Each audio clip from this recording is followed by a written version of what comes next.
kita mulai ya. Baiklah, selamat siang rekan-rekan semuanya. Hari ini kita akan mendalami lagi mengenai subbarasi khususnya ya. Tapi ini sekarang lebih pada bagaimana cara kerjanya. Supaya kita nggak bolak-balik bertanya, pilih subbarasi atau eksekusi. Gitu. Saya bingung juga, sudah setahun lebih masih pertanyaannya sama. Jadi kita mulai dengan SOP. Ini ada di SOP 100 maupun subbarasi.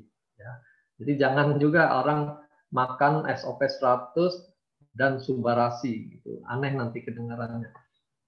Pilih salah satu aja. SOP ini diambil dari kantung telur, ya selaput dari telur ikannya. Jadi bukan telurnya, bukan dagingnya. Ini kantongnya. Ikannya khusus Oncorhynchus keta salmon, dan kalau di paper itu mereka sebutkan sebagai SOM, salmon ovary outer membrane, gitu ya. Jadi ini jelas sekali dikatakan selaput luar dari kantung telur ikan. Nah, yang diambil itu adalah ekstraknya. Jadi ini merupakan hasil teknologi tinggi. Bukan sekedar kantongnya dikumpulin di blender lalu jadi bubuk salmon, bukan begitu. Ini teknologi tinggi, hanya diambil peptidanya. Peptida itu ikatan dari asam amino tertentu, ya. Jadi tidak semua asam amino yang diambil gitu. Nah, ini juga penting karena peptida ini yang menjadi tulang punggung kekuatan dari SOP ini. Dia akan berperan tuh sebagai messenger, pembawa pesan. Ya. Nah, jadi sekali lagi kita tidak perlu adu lengkap asam amino di dalam SOP lebih lengkap gitu, tidak perlu, karena bukan itu kekuatan kita. Kalau hanya kelengkapan asam amino, kita makan telur itu, telur ayam itu sudah lebih murah gitu ya. Jadi sekali lagi kita bukan memproduksi kelengkapan asam amino dalam produk ini. Tapi messengernya ini yang penting. Peptida SOP. Ya. Begitu juga nanti dengan peptida dari otot sarden dan peptida dari kulit biji tomat itu yang mahal karena peptidanya. Ya. Nah, mereka akan menjadi messenger di dalam badan kita. SOP ini membawa pesan tuh ke dalam tubuh, dan tubuh meresponinya dengan meningkatkan insulin-like growth factor 1. Ya, ini sudah dikenal luas kalau orang medis, IGF-1 ini mereka tahu gitu. Karena peranannya nanti bersama-sama dengan growth hormone tuh untuk healing, untuk memperbaiki jaringan. Nah, lalu di dalam mekanisme kerjanya, IGF-1 ini akan merangsang juga produksi stem cell. Ya. Jadi kita memang tidak bisa menghitung jumlah stem cell-nya benar nggak meningkat kalau saya makan SOP. Ya. Tidak begitu. Tapi para researcher hanya melihat ada kenaikan di dalam IGF-1 ini. Dan secara mekanisme IGF-1 yang nanti berhubungan dengan stem cell. Ya. IGF-1 ini lebih peranannya pada penyembuhan luka, ya, seperti growth hormone itu. Kalau pada orang dewasa dia tidak lagi untuk pertumbuhan, tapi untuk penyembuhan luka-luka atau penggantian sel. Ya. IGF-1 ini akan mengaktifkan stem cell. Nah, stem cell lebih lagi kerjanya, dia meregenerasi selnya. Ya, jadi kalau selnya sudah rusak banyak, tidak keuber dengan proses healing, dibutuhkan suatu regenerasi untuk mengganti dengan sel yang baru. Ya. Jadi penting ya kita menguasai mekanisme kerja SOP ini. Ini ingredient yang ada di dalam SOP. Kita dalami juga satu persatu. Glutathione ini dikenal sebagai master antioksidan. Jadi kita punya banyak macam antioksidan dan mereka itu perlu hadir dalam satu rangkaian, satu set.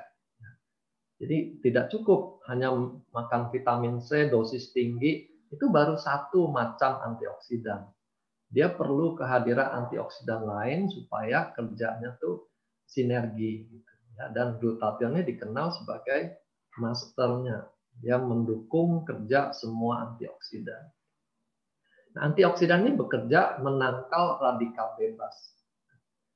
Radikal bebas itu bisa datang dari luar ya, dari polusi, asap rokok, asap knalpot gitu. Bahan kimia yang kita semprotkan di dalam rumah kita, itu semua radikal bebas. Bisa juga radikal bebas itu diproduksi dari dalam badan kita sendiri. Waktu kita mengalami infeksi, peradangan, ada penyakit kronis, ya itu semua menghasilkan oxidative stress. Lalu glutathione juga dikenal bisa memperbaiki insulin resisten. Nah, dalam kondisi ini, kita bukan kekurangan insulin, tapi reseptornya kita menjadi kurang peka. Nah, di sini glutathione bisa memperbaiki kepekaannya, sehingga insulinnya bisa bekerja dengan lebih baik. Lalu peranan dia menekan peradangan pada autoimun. Ini juga dalam riset tuh diketahui dia bisa gitu ya. Nah, juga peranannya untuk sistem saraf pusat. Jadi glutathione ini sebagai master antioksidan, dia bisa menembus ke dalam otak gitu. Sementara antioksidan lain belum tentu bisa menembus ke otak. Ya. Jadi ini kelebihan kita ada glutathione. Lalu asam hyaluronat. Ini berperanan pada kulit dan sendi. Sendi itu di cairan sendinya. Jadi kalau dibilang ini lututnya mulai kering, itu ya dimaksudkan cairan sendinya berkurang. Jadi dengan keberadaan hyaluronic acid ini, dia akan menarik air di jaringan tersebut sehingga tercukupi kelembapannya, ya, entah di kulit ataupun di sendi tadi. Kalau kulit bisa terisi kelembapannya, maka kita akan lihat kulitnya lebih padat, lebih kencang, ya, tidak kering, tidak keriput. Nah, asam amino ini merupakan building block, ya, protein building block itu untuk memperbaiki sel-sel yang rusak. Gitu. Jadi sekali lagi, keberadaan amino acid di dalam SOP ini bukan sekedar bahan nutrisi. Gitu. Ya, kalau bahan nutrisi kita bisa ambil dari bahan lain, ya. Tapi lebih pada peptidanya tadi. Ini sudah dijelaskan ya. Lalu ada kandungan asam nukleik, asam nukleat, ya. Nah, ini dikatakan merupakan bahan yang paling penting bagi tubuh kita karena dia akan digunakan untuk menyusun DNA kita, bahan baku untuk menyusun DNA. Dan DNA kita tahu merupakan dasar dari encoding, ya, pengkodean di dalam sel kita untuk membentuk macam-macam zat. Ini contohnya RNA dan DNA dalam tubuh kita. Masing-masing tuh punya asam amino yang berbeda, gitu ya. Jadi kita memberikan bahan baku untuk kecukupan produksi DNA ini. Lalu kondroitin ini bagian penting sekali dari tulang rawan. Kita tahu tulang kita ujungnya itu di persendian itu biasanya merupakan tulang rawan. Jadi bantalan yang diregenerasi terus. Kalau dia mulai keroposan, nggak mulus, sendi kita mulai bermasalah. Jadi ini juga memberi efek elastisitas dari sendi kita. Kalau ini kurang, dia akan berpengaruh pada struktur lainnya, kolagen. Jadi ini suatu kerjasama yang perlu ada dalam persendian kita. Nah, elastin juga begitu. Elastin, kolagen, kondroitin itu bagian dari sel-sel sisi luarnya. Jadi antar sel itu ada jaringan yang namanya matriks ekstraseluler. Jadi ini pengisinya. Dan elastin ini memberi sifat elastis, kenyal. Jadi kulit bayi itu kalau kita cubit tuh dengan cepat dia akan kembali lagi. Berbeda sama kulit orang lansia. Dicubit nggak balik lagi. Ya, ini karena keberadaan elastin. Jadi semua bahan-bahan ini penting untuk menjaga kemudahan dari jaringan kulit dan persendian. Ya. Kolagen juga protein yang paling banyak kita butuhkan. Ini keberadaannya ada di kulit, otot, tendon, pembuluh darah, hampir semua tubuh kita tuh mengandung kolagen juga. Dan dia juga berperanan nanti dalam proses pembekuan darah. Ya, supaya terjadi gumpalan darah menyumbat luka robekan. Oke. Nah, SOP 100 ini kita punya hak patennya. Ini nomor patennya, dan kita berpegang hanya pada hasil paten ini. Ya. Paten yang pertama ini untuk regenerasi sel, yang kedua untuk perbaikan aliran darah, dan yang ketiga untuk anti-aging, khususnya kelihatan di kulit. Keriputnya itu lebih berkurang. Ya. Ini yang kita bisa pastikan ada buktinya. Hal-hal lain, misalnya keberhasilannya memperbaiki fungsi ginjal, itu tidak tercakup dalam paten ini, tapi merupakan hasil tambahan karena adanya kerja 3 mekanisme ini. Gitu. Ya, nanti saya jelaskan lagi. Nah, kita ambil 10 testimoni yang paling sering saja untuk dibahas hari ini ya. Sendi tadi kita sudah singgung bagaimana bisa dia memperbaiki sendi.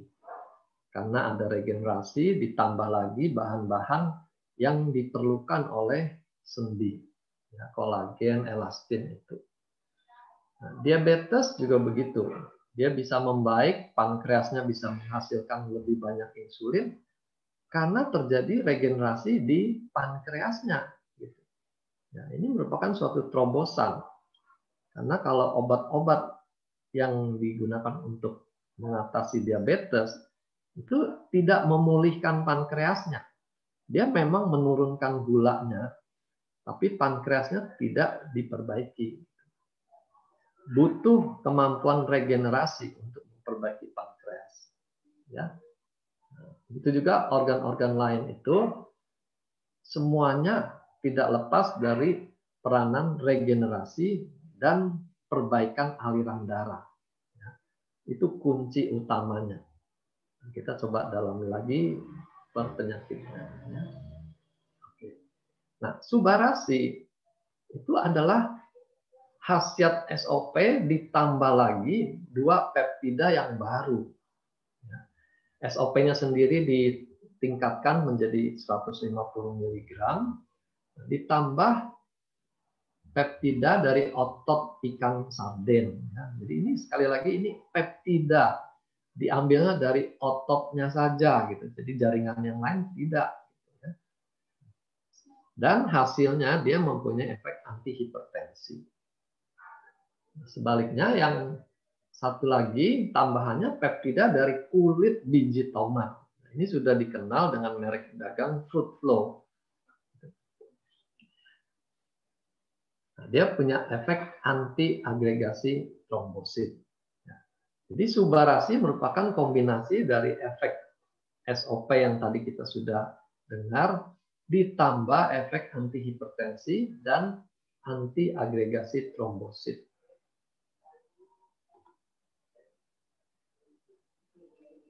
Oke. Pak Angga, masih dengar? Masih. Tadi saya lihat ada yang raise hand, mungkin ada gangguan gitu. Enggak ya? Enggak ada sih, aman, Dok. Oke, sekarang kita coba dalami bagaimana dia bekerja sebagai antihipertensi. Karena ini menyangkut pertanyaan, oh, kalau saya darahnya normal atau bahkan darahnya rendah, bisa nggak makan Subarashi? Ya. Jadi efeknya berkaitan dengan bahan hormonal yang namanya angiotensin.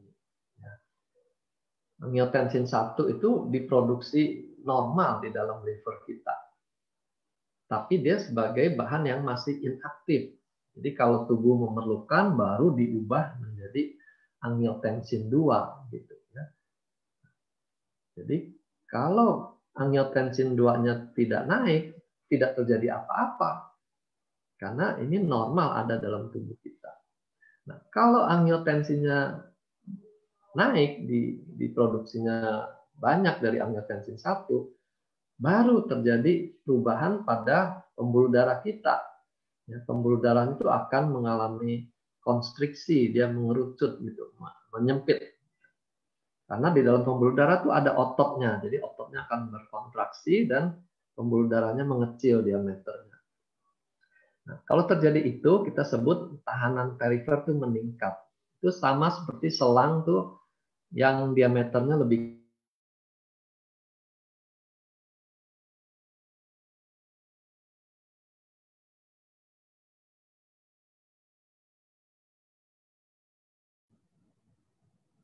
kecil.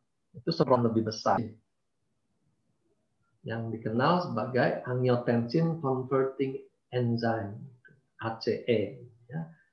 Nah, kerjanya Subarashi adalah menghambat enzim ini.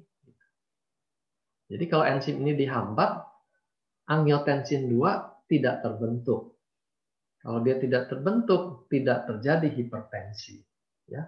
Nah, disinilah kita mengenal kata antihipertensi.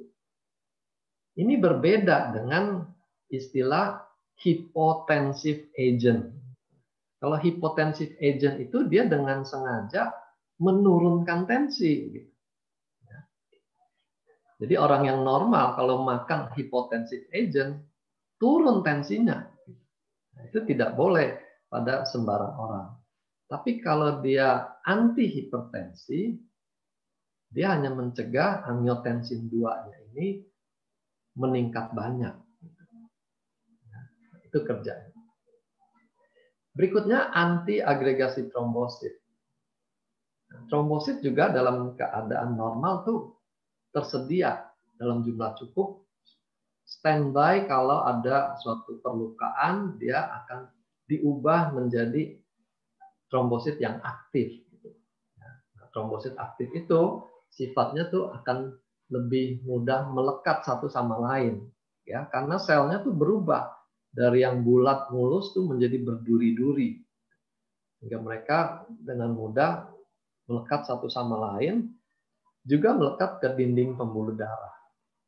Nah, melekat ke dinding pembuluh darah ini merupakan bagian dari proses terjadinya trombosis di pembuluh darah dan akhirnya bisa menyumbat pembuluh darah itu. Ya. Trombosit sendiri hanya bagian dari proses pembekuan darah.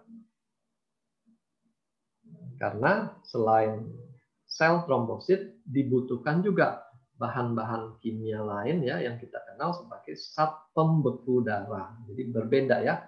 Trombosit itu selnya, zat pembeku darah itu bahan kimianya. Nanti ditambah lagi dengan fibrin, dengan kolagen tadi, baru lengkap menjadi gumpalan bekuan darah.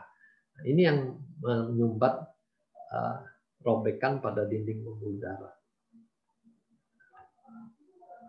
Ini saya mau perlihatkan diagram hubungannya hipertensi dengan penyakit kardiovaskuler. Penyakit kardiovaskuler itu mencakup serangan jantung dan juga stroke nanti.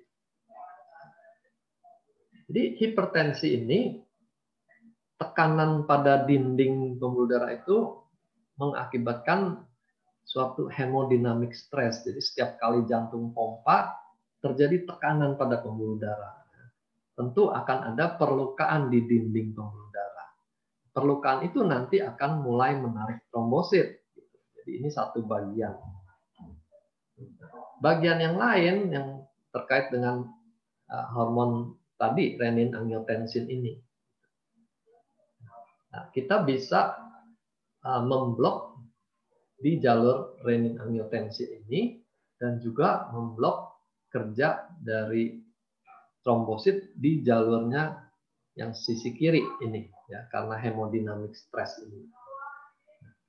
Dengan memblok kiri kanan, kita bisa mengurangi resiko terjadinya aterosklerosis. Ya.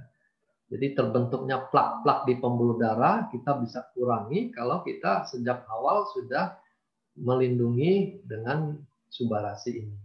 Ya. Jadi otomatis kalau aterosklerosis bisa dicegah, maka kardiovaskular ini juga akan bisa dicegah. Saya ceritakan teman saya, dia 5 tahun lalu tuh check up, kalsium skornya masih rendah. Kemarin, berarti 5 tahun ini, dia mau ikut asuransinya minta cek treadmill gitu ya. Ternyata di treadmill testnya itu positif hasilnya, ada ischemic response, sehingga diharuskan periksa dengan MSCT meneliti keadaan pembuluh darah di jantungnya. Singkat cerita, hasilnya dia ditolak oleh asuransi dan diharuskan periksa lebih detail lagi, melihat gambaran dari pembuluh darah jantungnya. Nah, hasil akhirnya ternyata pembuluhnya itu sudah mampat sampai 80-90% di dalam 5 tahun. Ya. Nah, dokternya lihat gambar pertama memperkirakan ini cukup pasang 1 ring. Tapi setelah dilakukan kateterisasi, ternyata yang tersumbat bukan hanya 1 pembuluh darahnya. Ada banyak tempat sehingga akhirnya masuk 6 ring. Ya, padahal pasiennya tidak mengalami serangan, jadi ketahuannya kebetulan karena dia mau masuk asuransi. Ya. Nah, di sini kita lihat betapa buruknya kondisi hipertensi kalau disertai dengan kolesterol tinggi, gitu ya. Apalagi kalau ada gula darah juga tinggi, itu dengan cepat dia akan menyumbat pembuluh darah. Ya. Nah, seperti ini mekanismenya. Ini gambar bulat ini LDL kolesterol. Jadi dari kolesterol tuh yang berperan buruk pada penyumbatan tuh LDL-nya. Perhatikan ya, waktu cek lab LDL-nya berapa. Kalau LDL tinggi ini yang akan menjadi cikal bakal terbentuknya benih plaknya. Gitu ya. Ditambah peradangan. Peradangan tadi bisa dari tekanan hipertensi, bisa dari rokok, dari kencing manis. Itu mempercepat proses terbentuknya plak ini. Ya. Ini seperti ini gambarannya. 10 tahun, 30 tahun, 40 tahun tuh dengan cepat tuh bisa tersumbat. Anak sekarang kalau dia balita ya sudah overweight, hati-hati. Karena proses pembentukan plak juga mungkin sudah mulai terjadi. Ini sisanya ini yang dikatakan berapa persen. Jadi kalau dia bilang penyempitannya 80%, berarti lubangnya ini tinggal 20%.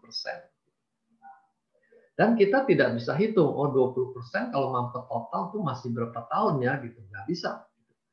Karena sewaktu-waktu bisa terjadi plaknya ini robek. Ya. Terjadi kebocoran plak, itu dalam hitungan menit, trombosit akan berdatangan dan memulai reaksi pembekuan darah dan tersumbat total dalam hitungan menit. Ya, jadi kita jangan main-main dengan penyempitan pembuluh darah ini. Nggak perlu tunggu 90% baru heboh. Sedini mungkin kita harus cegah Jangan sampai terjadi plak yang menimbulkan penyempitan. Kemudian saya mau ceritakan juga isu sekitar paten ini, karena ada downline yang dikuliahi oleh prospeknya mengenai paten ini. Kita mengenal memang paten merek. Paten merek itu urusan bisnis, supaya mereknya tidak digunakan oleh perusahaan lain, ya. Jadi kalau kita bilang paten SOP itu bukan soal paten merek, nggak ada urusannya dengan kita. Tapi yang kita maksud adalah paten fungsinya. Ini yang diteliti oleh para researcher di Jepang itu, dan kita punya researcher Jepang itu kualitasnya itu PhD gitu ya. Jadi mereka memang orang-orang yang menekuni bidang penelitian ini. Nah, paten fungsi ini baru bisa didapat kalau dilakukan uji klinis. Jadi yang tertera di box SOP nomor patennya ini menjelaskan penelitian uji klinisnya ini dan hasilnya. Nah, setelah terbukti benar, diakui, baru kita bisa mengklaim fungsinya untuk regenerasi, gitu ya. Karena tanpa uji klinis ini kita tidak bisa mengklaim efek regenerasi ini. Nah, ini kembali tadi 3 paten fungsi yang kita kenal, ya. Saya sudah singgung.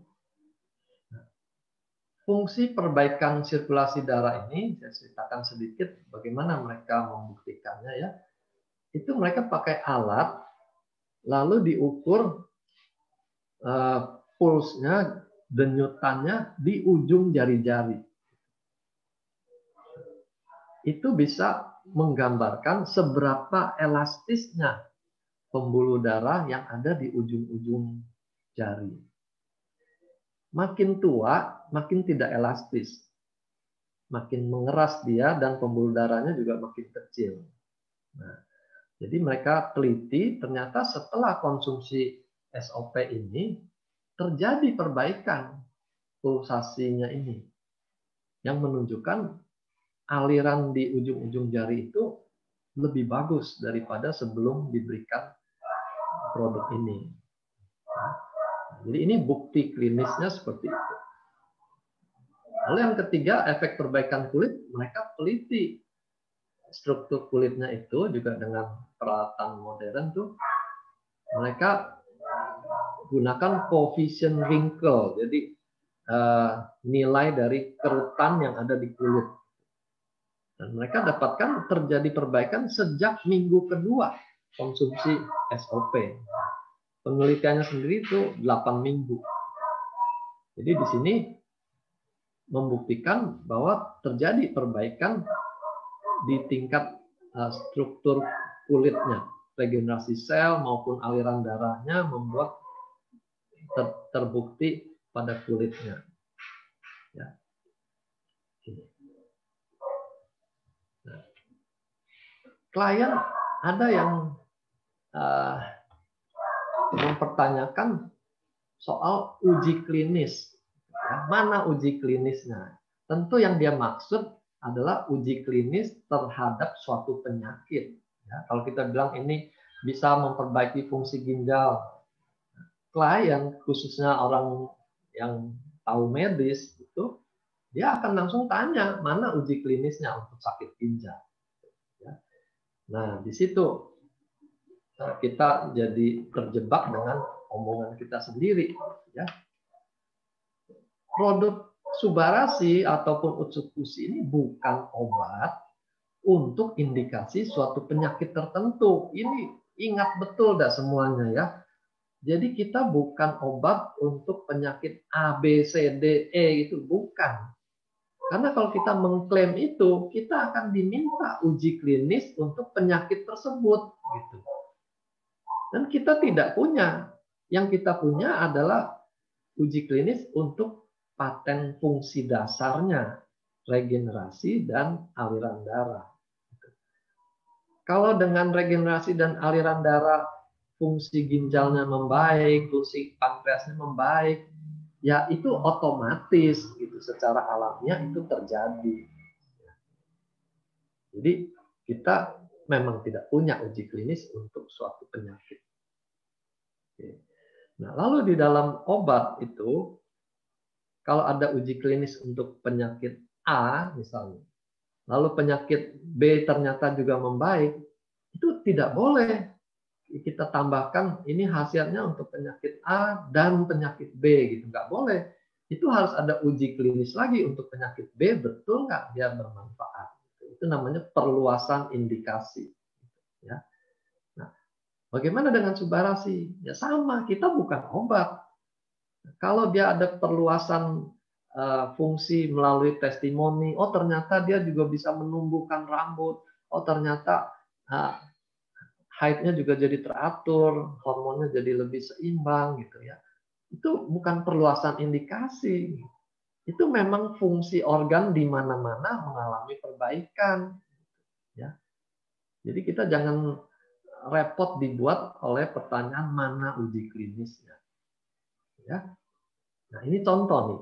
Kalau paten fungsi melancarkan darah, nah ini kan akan berlaku untuk semua area. Ya. Entah darah di mata, darah di kaki, darah di jantung. Karena fungsinya melancarkan darah. Gitu. Nah, ini suatu temuan fisiologis namanya, yang tadi indeks pulse finger itu ya. Jadi kalau dia fungsi fisiologis yang dasar, dia tidak dibatasi untuk organ mana saja gitu ya. Dia akan berlaku untuk semuanya. Bisa nggak untuk aliran darah di jantung? Bisa nggak di ginjal? Ya otomatis, karena memang tugasnya hanya melancarkan darah. Ya. Nah, dan kemarin juga ada yang kepinteran mengomentari gitu ya. Itu penelitian tahun berapa gitu, 19 berapa gitu. Itu masih berlaku nggak katanya gitu ya. Kalau namanya penelitian dasar itu seperti melancarkan darah, ya dia tetap berlaku. Masa kita setiap tahun harus meneliti hal yang sama? Kan tentu tidak. Gitu ya. Sampai ada penelitian lain yang membatalkan temuan awal itu. Orang lain menemukan, oh ternyata tidak demikian. Bisa jadi batal temuan pertama. Ya. Jadi dia tidak dibatasi oleh tahunnya. Ya. Oke. Lalu bagaimana SOP bisa membantu autoimun, alergi gitu ya?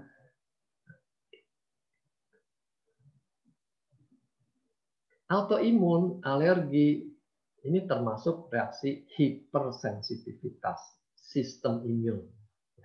Jadi sistem imunnya bukannya lemah, bukannya kurang, tapi justru dia kesannya tuh berlebihan. Sensi, kalau orang bicara emosi itu sensi gitu ya.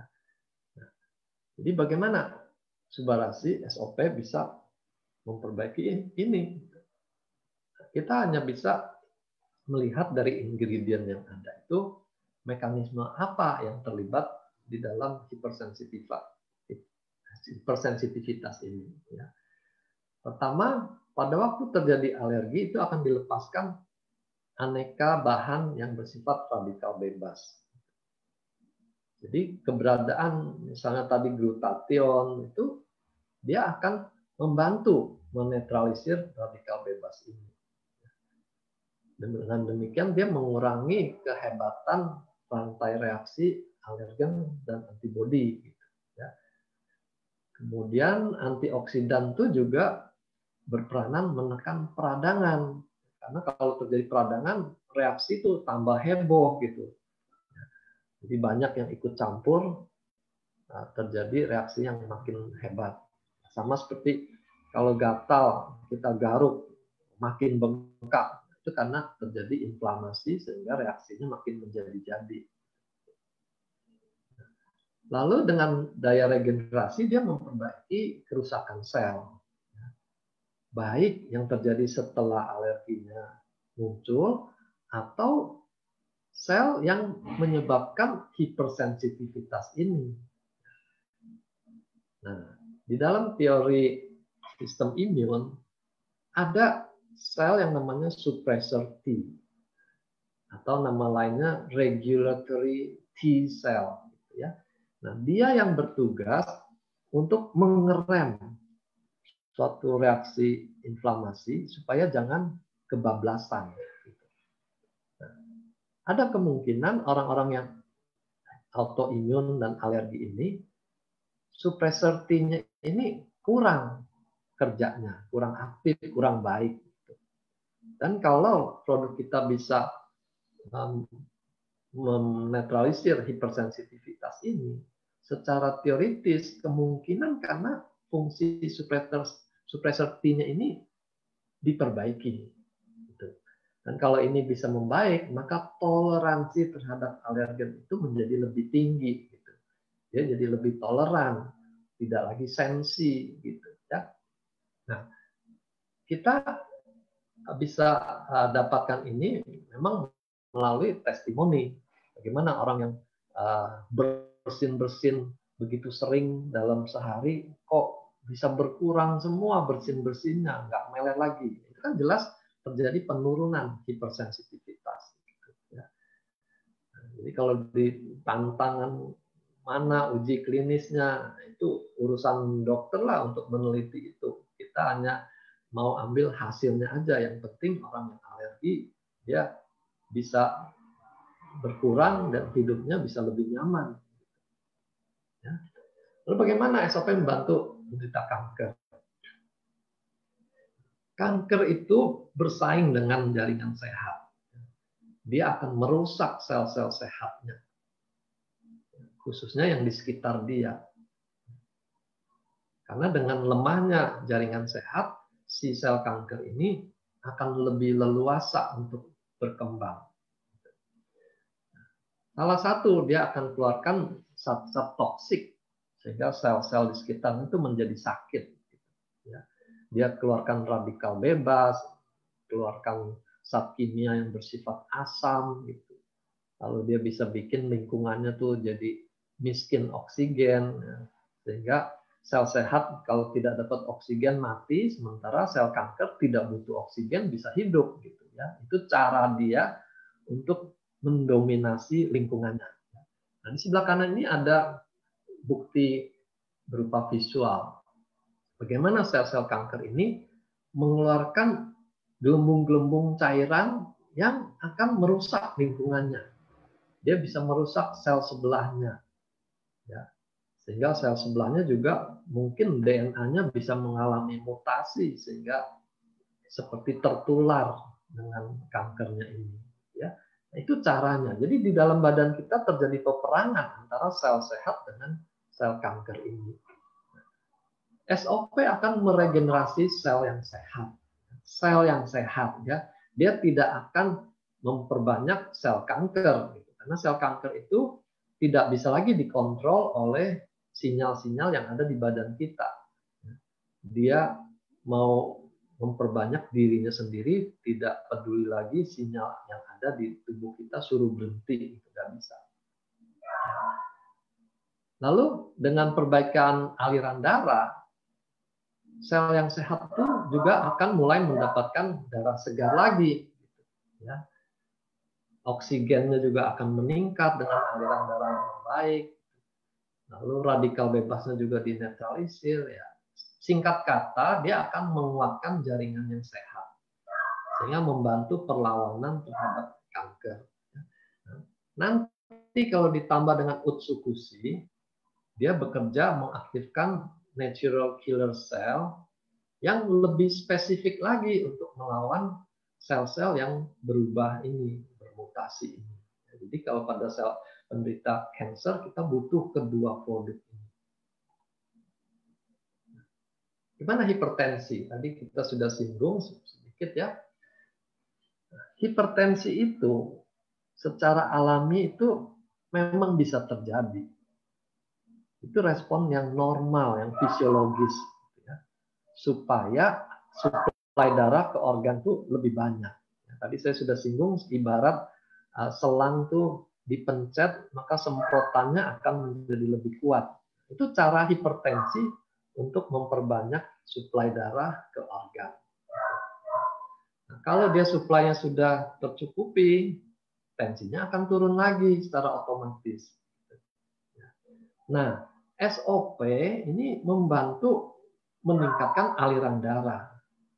Ya, tadi kan sudah terbukti dia meningkatkan aliran darah. Jadi tubuh tidak perlu menaikkan tensi untuk kecukupannya. Nah, ini otomatis terjadi. Jadi kalau orang minum SOP lalu besoknya atau minggu depannya tensinya turun, itu karena suplai darahnya membaik. Apalagi sekarang subarasi ditambahkan antihipertensi, ya, dia efeknya mestinya akan lebih kuat lagi dibandingkan SOP saja. Lalu pada hipertensi kita juga ingat dia mempunyai daya rusak terhadap organ-organ yang terminal, yang di ujung-ujung, ya, itu disebut end organ. Karena tekanannya semprotan yang begitu tinggi, dia bisa merusak. Mata, ginjal, jantung, otak itu termasuk di dalam end organ itu. Jadi pada hipertensi matanya bisa rusak juga. Dan pembuluh darah, tadi kita sudah singgung karena tekanan yang meningkat, dinding pembuluh darah itu bisa terluka. Terluka, dia akan menarik trombosit, LDL, kolesterol, semua menimbulkan plak di situ, makin sempit, tensinya makin meningkat lagi, gitu. Ya. Jadi kita memotong jalur-jalur ini sebelum terjadi penyakit. Bagaimana dengan sakit lambung kronis atau yang komplikasi sudah sampai ke kerongkongan, ya, kita kenal sebagai GERD. Regenerasi sel bisa memperbaiki mukosa lambungnya. Bahkan kalau dia sampai luka, erosi, itu juga bisa lebih cepat ditambalnya. Terlebih lagi, otot sphincternya, orang yang GERD itu asam lambungnya naik ke atas, itu karena sphincternya melemah. Biasanya kalau kita bertahap itu hanya angin yang keluar. Tapi kalau sphincternya melemah, maka cairan lambung ikut naik juga. Itu yang bikin kita rasa asam, rasa sakit di tenggorokan itu. Nah, dengan daya regenerasi yang sama, kita bisa harapkan otot-otot sphincter ini juga akan menjadi lebih kuat. Sehingga GERD-nya bisa hilang. Ya. Nah, ini harapan kita ke sana. Tapi harapan itu tidak bisa mengandalkan hanya pada SOP atau subarasi. Karena pada awal mulanya lambung itu sakit sampai komplikasi itu tidak lepas dari gaya hidup kita. Jadi seringkali kalau orang datang dengan sakit lambung, saya suka bilang itu penyakit buatanmu sendiri, ya, karena gaya hidupnya yang nggak beres. Misalnya dia jam makan dia nggak makan, tanggung kerja sampai dia kelaparan. Karena dia kelaparan, makannya juga jadi melebihi takaran, makan sampai kekenyangan. Ya. Jadi kondisi yang over volume ini akan melemahkan klep di esofagus itu. Lambungnya juga jadi berat kerjanya, karena tidak ada ruang untuk berkontraksi, terlalu penuh. Orang yang overweight itu juga membuat metabolisme semua juga jadi jelek. Ya, asam lambungnya juga mungkin lebih banyak. Ditambah lagi jenis makanannya. Kalau dia banyak makanan berlemak, entah benar-benar lemak atau tersembunyi dalam bentuk gorengan, itu dia lebih lama bertahan di lambung. Sehingga lambung yang mestinya sudah kosong, dia masih terisi. Nah, ini membuat kerja lambung jadi lebih berat juga.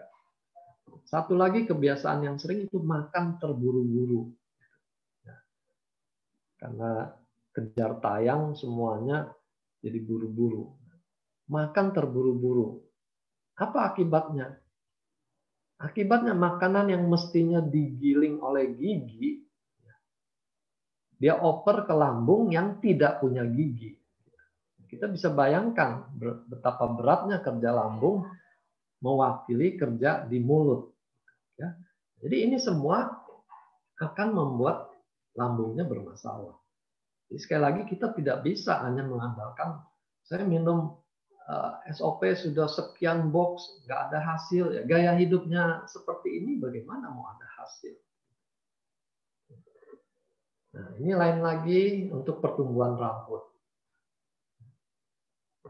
Normal dikatakan kalau masih di bawah 100 helai itu masih bisa terkejar, orang tidak menjadi menipis rambutnya. Tapi kalau terjadi kondisi-kondisi kurang gizi, ya, entah karena dietnya terlalu ketat atau memang asupan proteinnya kurang, habis sakit berat sehingga berat badannya turun banyak, ini akan membuat rambut rontok lebih banyak. Juga kebiasaan pakai hair dryer, ya, ini merusak. Plus gangguan hormonal juga bikin rambut rontok.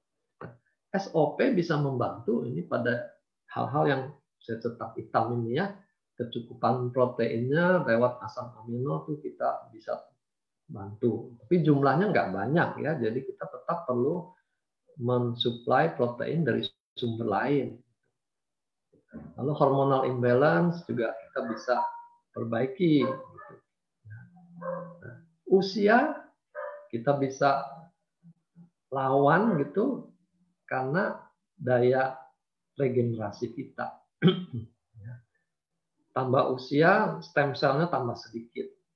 Dengan menambahkan subarasi, kita berharap stem cell-nya akan meningkat sehingga rambutnya juga akan pulih lagi. Sekarang kembali pertanyaan yang selalu masih ada. Mesti minum berapa banyak takaran, dosisnya berapa gitu ya. Kita biasakanlah saling ingatkan ya, jangan pakai kata dosis. Karena itu istilah yang diterapkan untuk obat. Nah, kalau untuk makanan kita pakai takaran. Nah, SOP 100 plus itu isinya 100 mg. Nah, sekarang dinaikkan menjadi subarasi isinya 150 mg. Nah, SOP kita tahu standarnya kita sehari 1 sampai 6 saset. Tergantung kebutuhan. Jadi kalau dikonversi ke subarasi dia 1 sampai 4 saset. Ya. Nah, kalau hanya untuk maintenance jaga kesehatan kita cukup 1 kali 1 gitu. Tapi kalau sudah ada sakit dan biasanya yang member ini kan ada sakit gitu. Karena dia butuh jangka panjang. Nah, itu takarannya nggak cukup lagi 1. Dia butuh 2 sampai 4 saset. Pada kondisi yang lebih berat itu dia butuh sampai 6 saset kalau SOP. Oke. Nah, apa yang membuat kita menentukan ini 2 atau 3 atau 4 gitu ya. Ingat ya, bukan nama penyakitnya yang menentukan ini perlu 2 atau 4. Karena sekali lagi kita bukan obat untuk penyakit ABCDE. Jadi bukan nama penyakitnya. Ini kanker stadium 4, berapa dosisnya? Mau stadium 1, mau stadium 4, itu perlakuan kita sama. Gitu ya. Yang menjadi patokan adalah ini. Berapa banyak kerusakan selnya? Ringan, sedang, atau berat? Kalau stadium 4 itu menimbulkan kerusakan di berbagai organ, kita kelompokkan dia termasuk berat misalnya gitu. Tapi sekali lagi bukan karena stadiumnya gitu, tapi karena kondisi kerusakannya banyak. Ditabrak sepeda sama ditabrak mobil, takarannya jadi berbeda karena kebutuhannya berbeda. Ya. Lalu usia, makin tua, makin sedikit cadangan stem cell. Jadi ada klien usianya sudah hampir 90 tahun. Dia katakan dia minum sudah sebulan biasa-biasa aja tuh. Dia sudah minum sekian box. Jadi saya selalu ingatkan lagi, jangan pakai sudah minum berapa box gitu ya. Itu tidak menunjukkan sesuatu gitu. Kita butuh minumnya sehari berapa. Ternyata benar, orang itu minumnya sehari 1. Usianya udah 80 lebih. Ya, walaupun dia minum sudah 3 bulan dengan takaran 1 kali 1, ya tidak cukup. Ya. Jadi usia mempengaruhi berapa banyak kebutuhannya. Lalu lama sakitnya, kalau sakitnya sudah 10 tahun, apalagi kencing manis 10 tahun, ya tentu kerusakannya lebih banyak. Kita berikan takaran yang lebih tinggi. Komplikasi, begitu. Ada kencing manis, ada kolesterol, ada darah tinggi, asam urat, semua banyak gitu masalahnya. Dia butuh lebih banyak. Ya. Jadi jangan lagi ada pertanyaan, kalau saya sakit polikistik ovari, berapa dosisnya? Oke. Bagaimana dengan anak-anak? Anak-anak itu kalau dari stem cell dia tidak ada masalah, dia masih tercukupi, penyembuhannya masih cepat. Ya. Jadi anak-anak tidak perlu, kecuali kalau ada indikasi. Ya. Anaknya tumbuh kembangnya ada masalah, terlambat, kepalanya, tadi ada pertanyaan kepalanya tidak bisa ditegakkan. Nah, itu ada masalah. Kalau ada masalah, ada indikasi. Kita bantu dengan SOP supaya terjadi regenerasi terhadap ketinggalan pertumbuhannya, tumbuh kembangnya. Ya. Patokan umum anak-anak itu 6 sampai 12 tahun itu ya. Itu setengah takaran dewasa, itu patokan umum. Kalau 6 tahun ke bawah ya lebih sedikit lagi, antara 1/4 1/3-nya gitu. Itu perkiraan aja. Jadi satu saset tuh dibagi 2. Nah, diminumkan setengahnya, lalu besoknya setengahnya lagi. Kalau dia lebih kecil lagi, mungkin yang setengah saset itu kita tidak minumkan sekaligus, tapi kita bagi lagi dalam 2 kali pemberian. Ya, itu semua perkiraan. Masih juga sekitar orang hamil boleh tidak minum subarasi ya.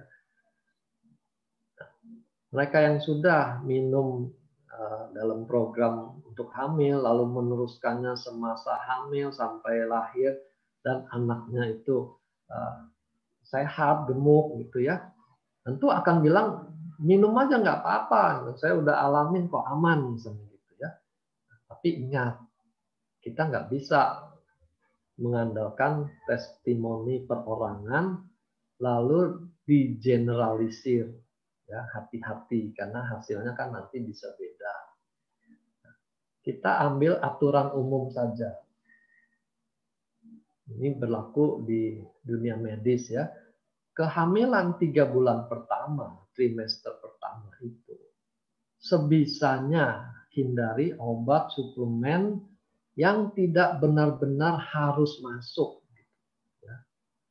Jadi boleh makan, boleh enggak itu sebisanya kita hindari. Kenapa? Karena 3 bulan itu fase-fase pembentukan organ. Ya. Nanti kalau terganggu fase itu, cacat janinnya. Nah, cacat itu kan memang tidak semua yang diberikan cacat. Tapi kan tetap resiko. Dan kalau sampai kejadian, kan penyesalannya seumur hidup. Gitu. Jadi ini pedoman umum. Berlaku untuk obat atau suplemen. Ya.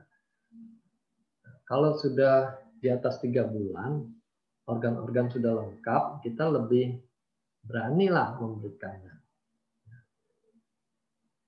Nah, ini obat farmasi, obat herbal, ataupun obat nutraceutical, ini memang lebih keras obat farmasi, lebih aman ekstrak dari nutrisi.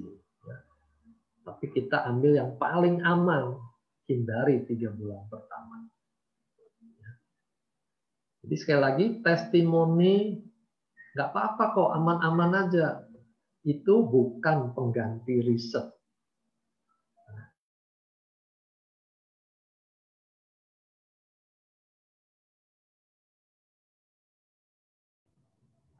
Dok, sedikit putus-putus ya, Dok. Riset tuh memang sekarang ya ini connection-nya unstable. Oke, saya pelan-pelan ya. Jadi kita jangan menggeneralisir kesaksian yang bagus lalu diharapkan semua orang akan bagus dan aman ya. Kita ambil amannya.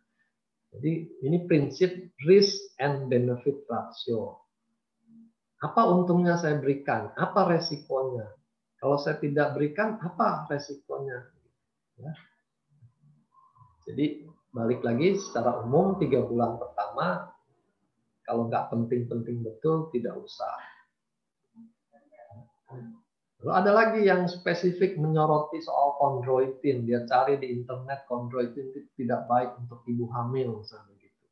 Dan SOP tadi ingredientnya ada kondroitin. Ya. Nah ini saya mau ajari kalau ambil di internet jangan langsung comot satu artikel. Selalu ada pro and kontra. Jadi kita cari juga artikel yang lain yang penyeimbangnya. Ya. Lalu kalau yang kontra terhadap konsumsi, perhatikan yang dia soroti itu pada dosis berapa jadi masalah. Gitu, ya. Misalnya kondroitin disoroti untuk penyakit rematik sendi lutut, osteoartritis. Itu dosisnya 800 sampai 2000 mg. Di SOP ada berapa kondroitinnya? Saya sudah tanya Pak Niko, kondroitinnya itu hanya bagian dari SOP itu sendiri, gitu ya. Jadi bukan tambahan lagi di luar SOP ditambahin kondroitin seperti produk yang di atasnya. Nah, jadi kalau SOP-nya totalnya saja hanya 150 mg, kondroitin kita tuh jauh lebih kecil daripada 150 mg. Ya. Jadi tidak masalah seperti yang ditakutkan yang ada di artikel internet tadi. Tapi siap-siaplah, akan selalu ada orang-orang yang paranoid terhadap ingredient. Kenapa? Karena mereka tuh kalau dikasih suatu produk, dia baca ingredientnya, lalu dia cek di internet, yang dia lihat tuh terutama bukan khasiatnya, tapi dia akan cek daftar efek sampingnya. Dan dia menjadi ketakutan membaca semua efek samping. Ya pasti tidak ada efek samping yang menyenangkan, semua tuh menakutkan. Padahal dengan keluhan yang ada, dia butuh produk itu. Dia minta semuanya diobati. Tapi di sisi lain, paranoidnya, dia ketakutan terhadap semua obat yang diberikan. Itu nasibnya. Ya. Jadi dia stres sendiri, dan jangan sampai kita ikut diseret stres bersama dia. Ya. Jadi kita hanya ceritakan saja, ini efeknya positif, bisa meregenerasi, memperbaiki aliran darah. Selebihnya dia akan membuat tubuh kita memperbaiki diri sendiri dengan lebih baik. Ya. Kalau dia masih stres juga dengan berbagai efek samping, ya biarkan saja dia timbang menimbang. Oke. Lalu bagaimana cara minum? Ini juga masih ditanya. Ya. Kulum bawah lidah atau atas lidah atau larutkan air. Ini yang gini-gini yang bikin kita tuh jadi ribet sendiri.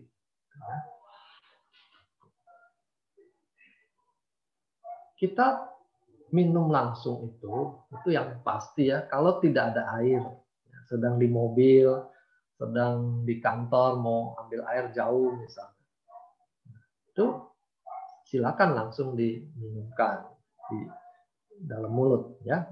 Atau pada pasien ginjal yang minumnya dibatasi dalam sehari hanya 500 cc misalnya. Padahal dia butuh air itu untuk makan obat yang lain. Nah, itu kita bisa minum tanpa air. Nah, mau di bawah lidah, mau di atas lidah, selama dia dikulum-kulum itu nyerap juga. Gitu ya. Dia tidak akan pilih-pilih kumpulnya hanya di bawah lidah aja. Kalau air ludah sudah masuk ke mulut, dia akan menyebar kemana-mana. Ya. Jangan terlalu stres mikirin, wah ini tadi saya taruh di bawah, sekarang menjadi pindah ke atas, pusing sendiri. Lalu ada yang klaim lebih kulum lebih cepat gitu, masuknya. Nah, kita bertanya, so what kalau lebih cepat? Memang kita mau mengejar apa? Ini kan bukan obat seperti nitrogliserin pada orang yang serangan jantung, diisep-isep, pembuluh darah jantungnya mekar lagi, dia selamat. Gitu ya. Kan bukan itu. Kita mau adu cepat kemana? Gitu. Ya. Terus kita tahu kerja produk kita ini jangka panjang, regenerasi sel, merenovasi organ-organ jangka panjang. Jadi ini bukan soal adu cepat, tapi bagaimana konsistensi kita mengkonsumsinya untuk 3 bulan, untuk 6 bulan. Ya, kalau dia butuh terus lagi ya kita teruskan. Ya. Jadi tidak perlu pusing dengan cara konsumsi ini. Nah, juga jangan berpikir kalau dia lebih cepat, healingnya juga lebih cepat. Ya, nggak bisa. Atau dia tambah-tambahkan takarannya supaya lebih cepat sembuh. Nggak bisa. Healing itu ada temponya sendiri di dalam badan kita. Kita nggak bisa mempercepatnya. Ya. Kita hanya bisa membantu supply-nya itu cukup. Ya. Nah, ada lagi yang nanya, ini pakai air dingin, air biasa, atau air panas? Istilahnya diseduh. Yang pasti jangan diseduh, karena air panas itu bisa merusak asam amino. Ya. Nah, kalau air dingin atau air biasa, selama bahannya larut dengan baik, minum aja. Dia lebih nyaman dengan air dingin, silakan. Kalau dia takut air dingin, ya air biasa. Ya. Jangan bikin jadi ribet. Nah, ini lagi, tambah ribet lagi. Ya. Minumnya yang bagus jam 5 sampai jam 9, karena itu kerja organ usus besar, usus lambung tuh jam segitu. Ya. Kalau nggak pagi, minumnya sore, jam 5, jam 7, itu kerjanya ginjal di situ. Ya. It looks cool. Ya. Katanya sophisticated, ada jam-jamnya. Ya. Memang teori ini ada di dalam ilmu akupunktur, jam kerja biologis organ. Jadi kalau dalam akupunktur melakukan terapi untuk ginjal pada jam 5 sore itu diperkirakan efeknya lebih kuat, gitu ya. Teorinya begitu. Nah, dalam kenyataannya teori itu tidak dipakai karena tidak ada orang mau nungguin untuk liver tengah malam, nanti kamu datangnya jam 11 malam saya tusuk, nggak ada, ya.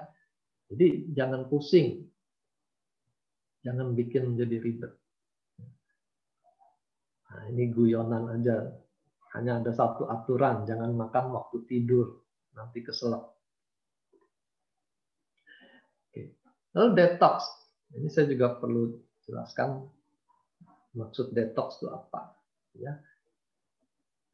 Subbarasi kerjanya tuh sampai di level seluler, ya, karena dia memperbaiki sel. Jadi detoxnya ini adalah detox di seluler. Sel kita itu juga membuang kotoran-kotoran dari dalam sel itu keluar. Itu detox seluler. Jadi kita bayangkan kalau semua sel tuh menjadi lebih aktif bersih-bersih di rumahnya masing-masing, maka toksin akan keluar dalam jumlah lebih banyak.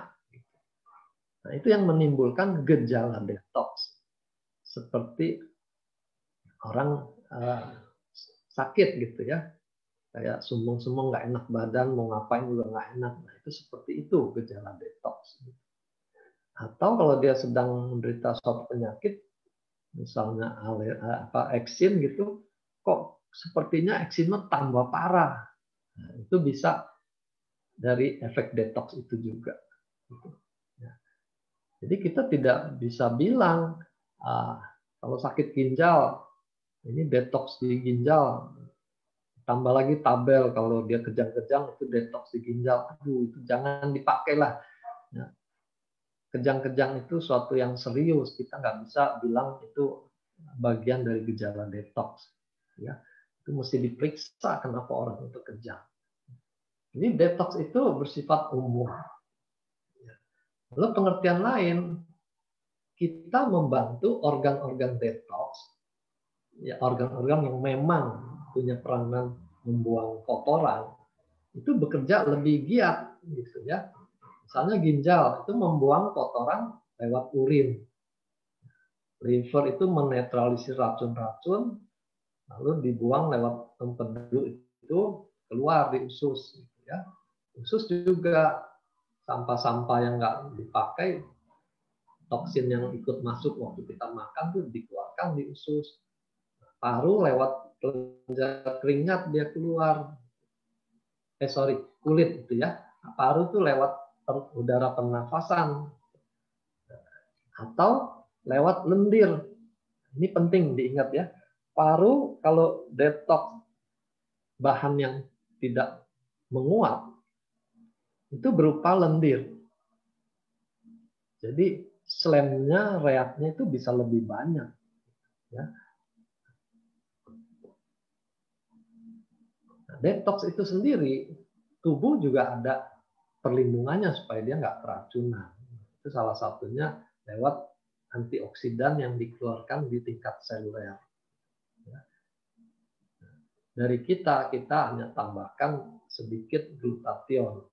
Selebihnya itu kita butuh antioksidan lain. Ini bisa nggak untuk slimming? Gitu ya. Subbarasi sendiri dia memperbaiki seluruh sistem, termasuk sistem pencernaan, termasuk metabolisme lemaknya, kolesterol, trigliserid, asam urat tuh metabolismenya tuh diperbaiki. Gitu ya. Tapi dia tidak dirancang khusus sebagai obat slimming. Jadi bisa nggak Subbarasi bikin kurus? Jangan dijawab, karena memang tidak dirancang untuk itu. Yang pasti orang itu harus mengurangi inputnya, asupannya, kalori, dan dia harus membakar lebih banyak lagi kalori yang masuk itu supaya kalori cadangannya berupa lemak tubuhnya itu bisa berkurang. Caranya dengan berolahraga. Ya. Jadi kalau makannya lebih banyak, tidak ada olahraga, lalu biar bisa tenang-tenang karena ada Subbarasi, ada Utsukushi gitu, capeknya. Ya. Oke, nah itu yang saya bisa sharingkan untuk memperjelas bagaimana produk kita bisa mengatasi atau membantu berbagai masalah. Nah, ada satu prospek tuh yang keberatan gitu. Mana bisa ada satu produk untuk berbagai penyakit. Itu uji klinisnya berarti harus banyak katanya. Oke, Pak Angga, silakan teks lagi. Oke, kita masuk ke pertanyaan ya dok ya, dikit-dikit.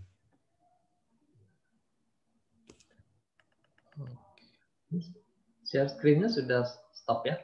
Udah stop. Oke.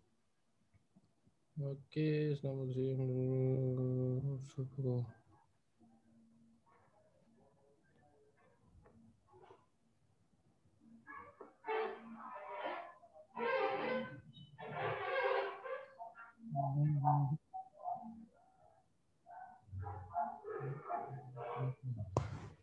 Ini dok, sore mama saya mengalami gangguan ginjal, penurunan fungsi ginjal. Sekarang tinggal 12%, kadar kreatinin 3,7, HB 9,8. Konsumsi Subarasi apakah aman? Karena fungsi ginjalnya sudah mepet. Jujur nggak berani coba-coba. Mohon penjelasannya. Ya. Kalau produknya itu berupa asam amino, itu udah partikel yang paling kecil dari protein. Ya. Jadi kita bisa pastikan itu aman, tidak memberatkan ginjal. Ya. Jadi biasanya ginjal tuh yang dibatasi jumlah protein itu secara total. Itu konsumsi entah dari dagingnya atau kacang-kacangannya yang mengandung protein itu dibatasi. Jadi kalau ditambahkan untuk Subarasi aja itu tidak banyak, itu kan hanya 150 mg. Itu pun campur-campur ya, jadi asam aminonya tidak full 150, ada komposisi yang lain itu. Aman untuk ginjal tuh, malah manfaatnya jauh lebih besar daripada risikonya. Oke. Jadi ingat ya, selalu mulai dengan takaran yang kecil. Karena efek detoksnya itu yang mungkin malah lebih besar daripada yang kita takutkan dari efek obatnya, efek Subarasinya sendiri. Oke, lanjut.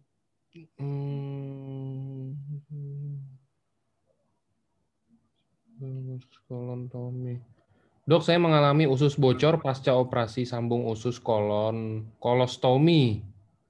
Sudah 2 tahun masih bocor sampai sekarang. Maksudnya ini mungkin mau tanya, kalau konsumsi Subarasi atau Utsukushi apa bisa membantu bikin ususnya, maksudnya ke regenerasi gitu, jadi normal lagi atau gimana gitu dok? Ya, regenerasi kan pasti menurut fungsi dia gitu, dia bisa meregenerasi. Nah, apakah regenerasinya itu cukup untuk mengejar kebocorannya? Yang kita perlu lihat dengan perjalanan waktu, gitu ya. Yang pasti kalau kita tidak berikan apa-apa, ya kondisinya kan akan begitu terus. Sekarang kita tambahkan upaya, daya regenerasinya kita tingkatkan, ya tentu kita berharap perbaikannya juga jadi lebih nyata. Ya, yang utama SOP-nya, Utsukushi-nya belakangan.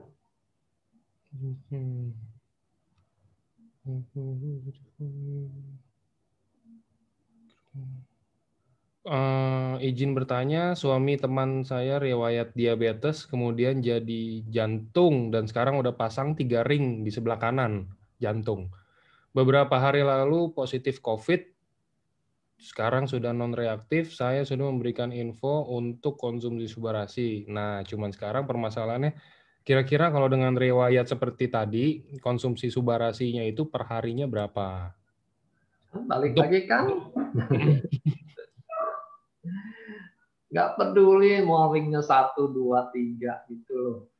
Tetap kita berikan bertahap. 1x1 itu dia muncul detox nggak? Kalau tidak muncul aman, kita naikkan 2x1. Nah, sekarang dilihat orangnya umur berapa, ada kerusakan waktu serangan jantung, ada kerusakan besarnya, sempat serangan atau enggak gitu. Kalau seperti teman saya, dia nggak serangan tapi sudah dipasang ring, walaupun ringnya 6, tapi kalau dia tidak serangan kan berarti tidak ada kerusakan. Kita tidak perlu kejar dengan takaran yang tinggi. Silakan perkirakan sendiri butuhnya berapa, berat badannya berapa, usianya berapa, itu semua dihitung. Dia butuh 2, 3, atau 4. Dan juga karena ini perlu konsumsi jangka panjang, Jangan sampai dia bela-belain makan 4 saset per hari, tapi hanya bisa beli untuk 2 bulan. Ya, sayang sekali. Lebih baik dia makan 2 kali 1, tapi bisa jangka panjang.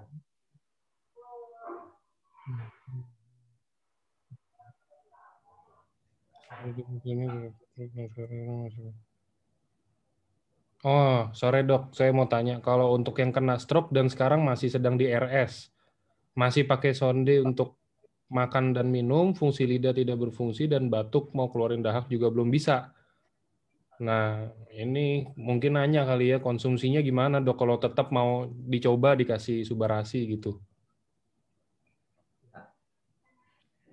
Kalau di rumah sakit, itu harus izin dari rumah sakit ya, karena rumah sakit kan bertanggung jawab apa yang terjadi pada pasien mereka. Kalau dengan sonda ya nanti masukkan ke sonda. Jadi masalahnya dia ada paru itu, karena salah satu efek detox nanti bisa slamnya jadi lebih banyak. Nah, takutnya dia slamnya jadi banyak, orangnya jadi sesak, keluarganya langsung menyalahkan ini gara-gara minum SOP kamu, pasien. Nah, saya tuh jadi tambah sesak. Ya. Nah, itu perhitungkan. Kalau mau diberikan juga ya takarannya yang kecil aja dulu 1 kali 1. Aman baru naikkan. Oke, fungsi ginjal nggak jadi masalah.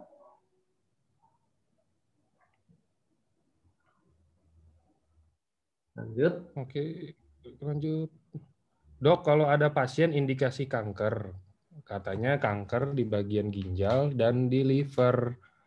Lalu kemudian sekarang ini posisi perut bengkak. Setelah dikasih konsumsi SOP, Subarasi, dan Ucukusi, katanya terkena diare. Karena saya pikir mungkin itu diare karena proses detoksifikasi dari Ucukusi. Nah, kira-kira sekarang saya harus lanjutkan atau tidak untuk konsumsi Ucukusinya, karena sampai hari ini saya hanya memberikan Subarasi.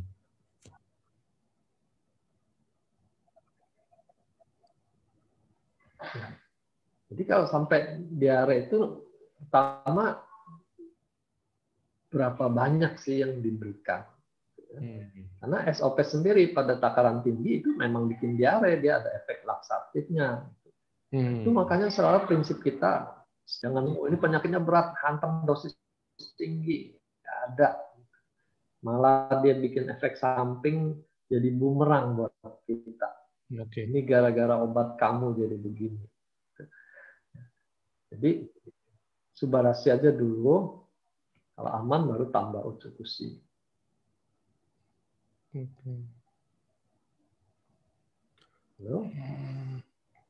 Untuk makronis minum pagi 1, ini ngomongin Subarasi ya dok. Untuk makronis minum pagi 1 dan sore 1. Itu masih aman nggak dok? Atau harus minum sekaligus di sore semuanya 2 atau gimana? Kalau untuk mah yang justru kalau di sekaligus kan takarannya jadi tinggi, kemungkinan dia iritasi kalau mahnya sensitif kan lebih terasa.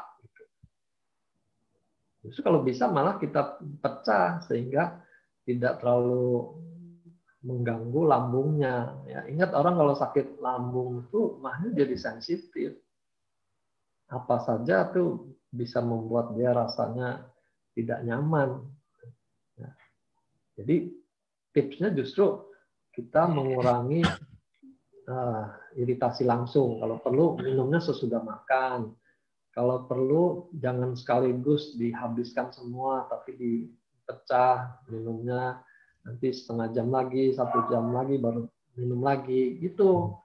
Kok malah dijadikan satu.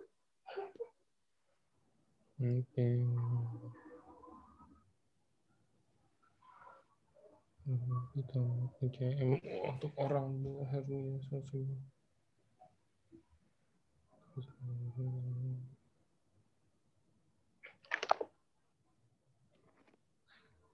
teman saya ada hipertensi. Ini ada beberapa pertanyaan yang mungkin efek beda-beda ke tiap orangnya dok. Ini saya kasih contoh satu aja, mungkin bisa menjawab buat semua karena banyak yang nanya. Ini saya pilih satu, nah ini. Dok, untuk endometriosis gimana dok? Dan kista, sebelum minum Utsukushi kista 5 cm dan 3 cm. Tapi setelah minum Utsukushi setengah box, tiba-tiba anyang-anyangan dan kencing jadi sakit. Saat cek ke dokter, kista membesar. Dan sekarang ada endometriosis, padahal sebelumnya tidak ada. Bagaimana dok? Takarannya yang dipakai, ataukah itu lagi proses detox? Setelah di stop Utsukushi, anyang-anyangan hilang, pas dicoba minum lagi, datang sakit lagi dan semuanya kembali ke awal lagi. Gimana dok? Selesai kista sih harusnya kayaknya diangkat ya dok ya, tetap.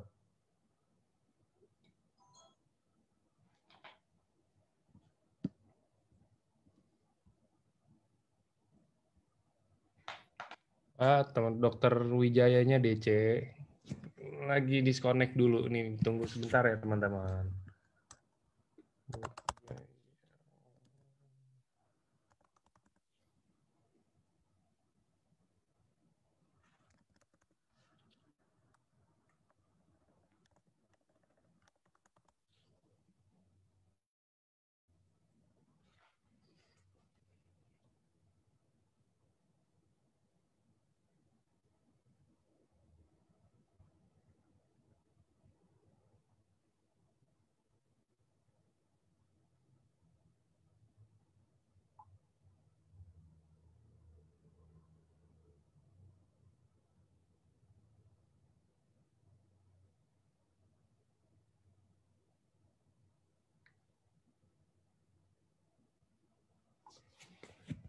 Sebentar ya teman-teman, nih dokter Wijayanya lagi masuk lagi. Udah saya kontak. Dokter Wijaya.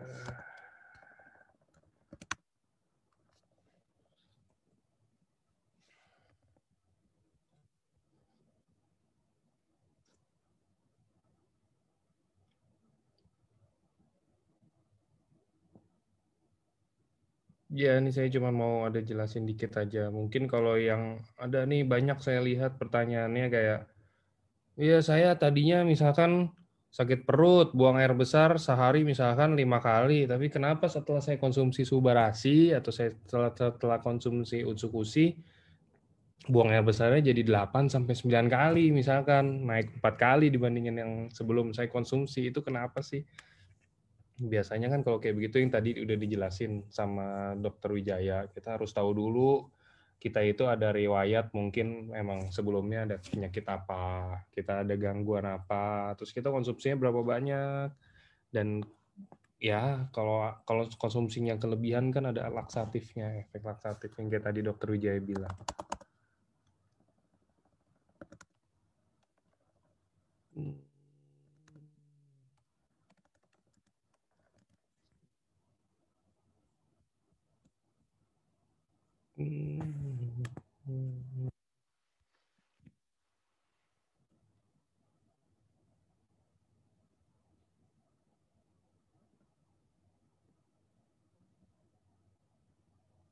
Ini saya coba bantu jawab ya, kenapa teman saya minum SOP 100 oke-oke aja, begitu minum Suba 1 kali 1 kenapa jadi perut sakit, mual, dan mengurung.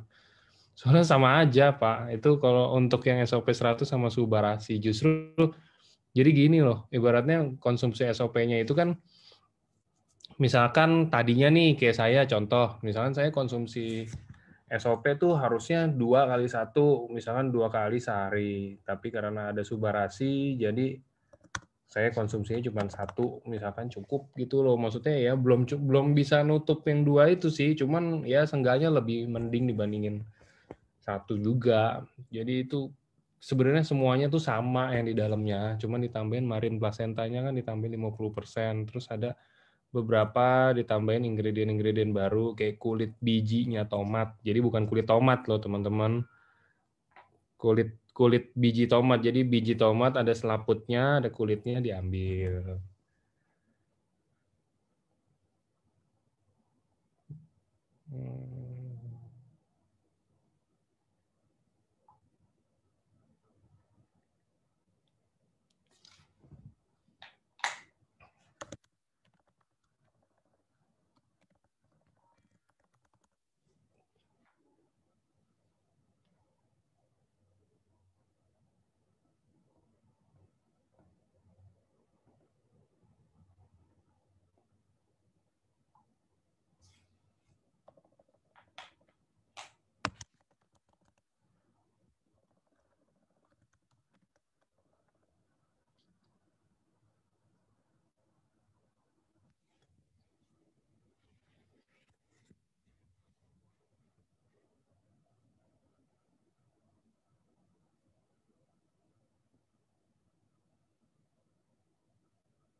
boleh dicoba itu kayak begitu caranya kalau case 1x1 suba terus jadi dia kayaknya terlalu berat nih, super sensitif sekali.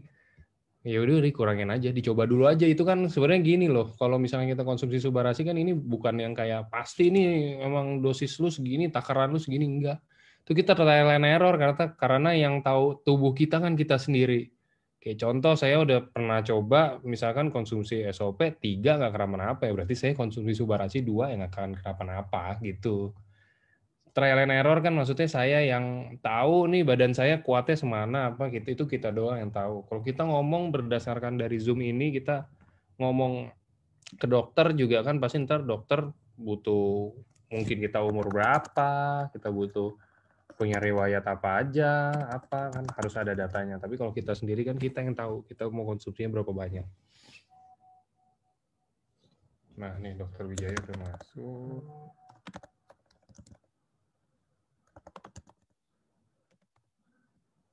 Oke. Sebentar. Siap.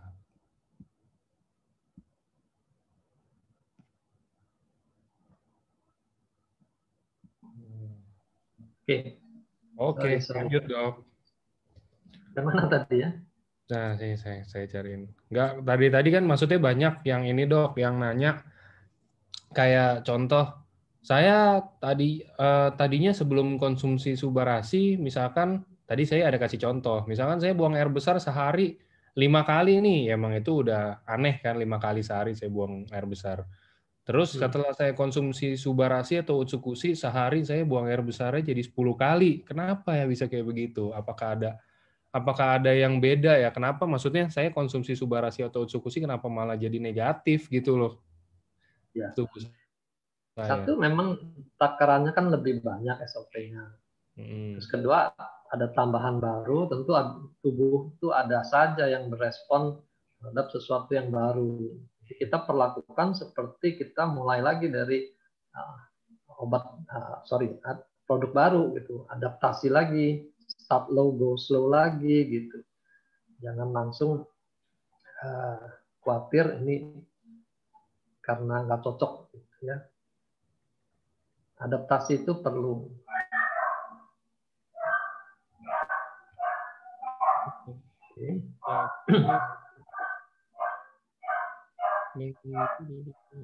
Masuk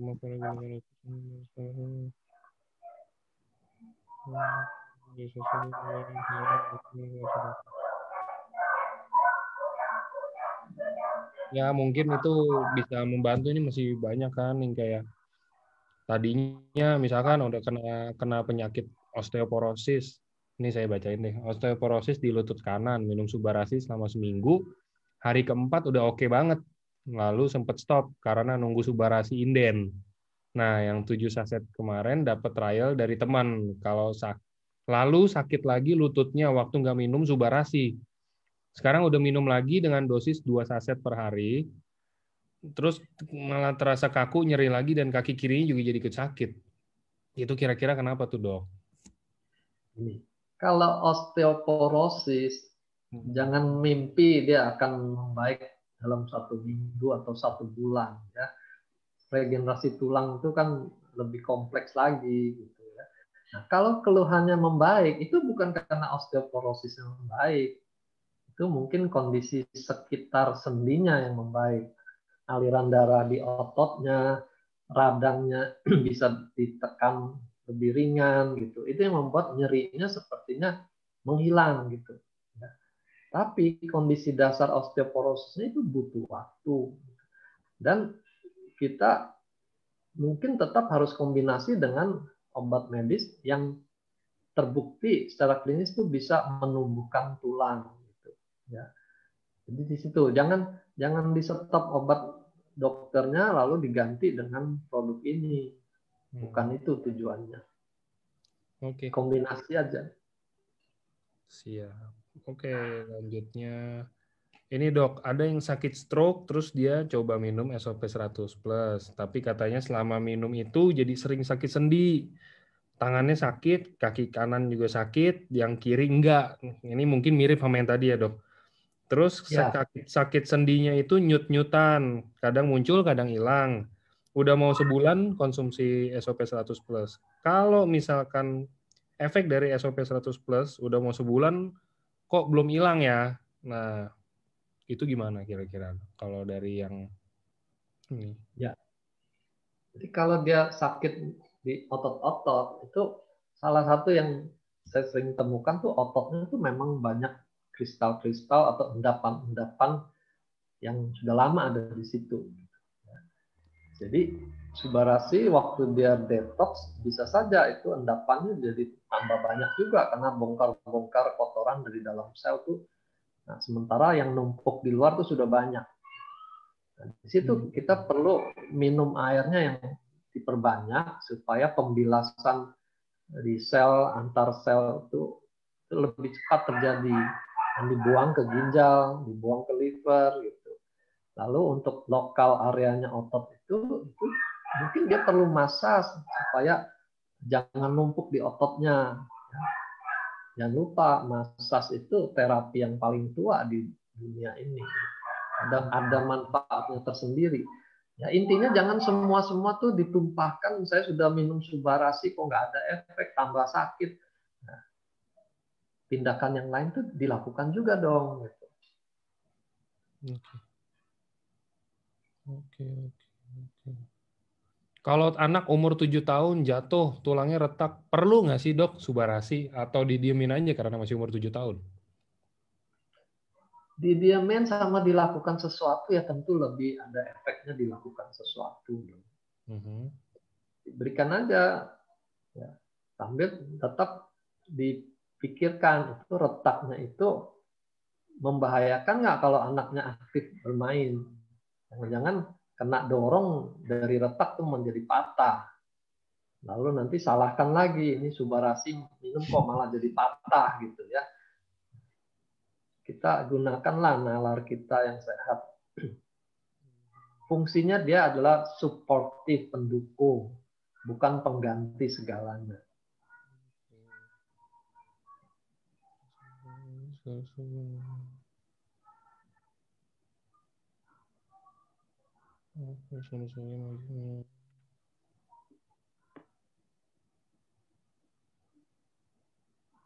Ini sementara saya baca juga di sini, kalau bepergian kakinya bengkak, sembuh kalau tiduran. Itu karena aliran venanya tidak lancar ya. Subarasi ada kelebihan di anti agregasi trombosit itu dia membantu mencegah trombosis di vena. Nah, jadi kita bisa harapkan lebih banyak dengan Subarasi ini dibandingkan kalau dia hanya minum SOP. Nah, kalau pertanyaannya bisa sembuh nggak dengan Subarasi? Let's see, gitu. Kita nggak bisa pastikan sekarang bisa sembuh atau enggak. Tapi kita harapkan kemajuan. Karena aliran darahnya akan dibuat lebih lancar.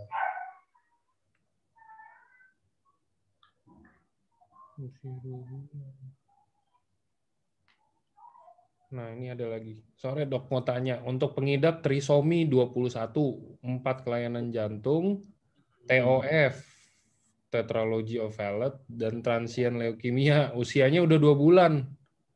Usianya 2 bulan, apakah direkomendasikan Subarasi? Kalau kelainan genetik tidak bisa. Karena dia regenerasi sel yang baru ya tetap kelainan genetik, tetap trisomi. Kita tidak bisa mengubah yang trisomi jadi normal.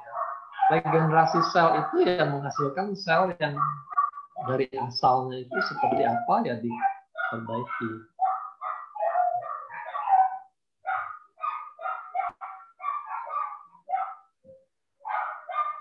Oke.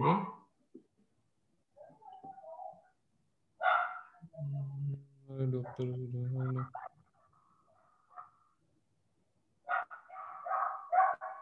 ada pertanyaan apa karena ada tambahan susu bubuk di Subang ya. Susu bubuk apa yang ditambahkan? Kita tidak ada tambahan susu bubuk kok.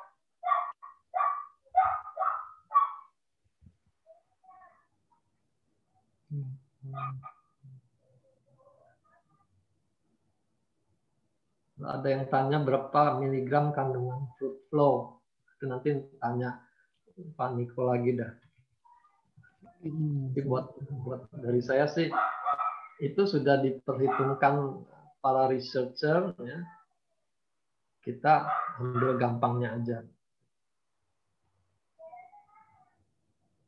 Oh iya, tadi yang sebelum dokter disconnected itu tadi endometriosis ya. Sebentar saya lupa. Mana pertanyaannya? Ya, endometriosis itu salah satu kondisi di mana jaringan rahimnya tuh tumbuh di luar rahim, gitu ya. Jadi pada saat dia menstruasi, jaringan itu ikut berdarah. Waktu dia berdarah itu dia bikin kesakitan. Nah, subarasi tentu tidak bisa menghabiskan jaringan yang salah tumbuh di sana.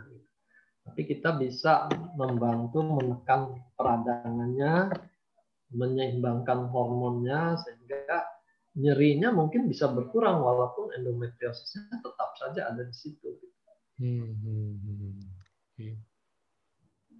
Jadi pada setiap penyakit ada berbagai komponen atau faktor yang terlibat. Jadi kalau kita bisa mengurangi komponen itu, dia penderitaannya berkurang walaupun penyakitnya tetap ada.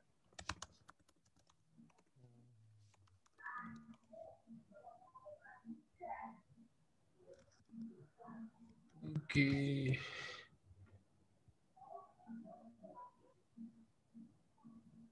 Enggak, itu efek laksatif, bukan karena itu ada yogurt kan, soalnya saya bantu jawab nih, maksudnya bukan susu. Nggak ada susu itu hanya sebagai perisa dikit doang sih, bukan susu ini juga lagian. Susu formula. Untuk lebih jelas tanya Pak Niko sih, biasanya kayak gitu biasanya nanti. Ada yang tanya demam berdarah, utsu atau subah, gitu ya. Utsukushi itu fungsi utama itu meningkatkan sistem imun. Nah, demam berdarah itu kan karena infeksi virus. Ya, tentu dia butuh utsukushi untuk melawan infeksinya.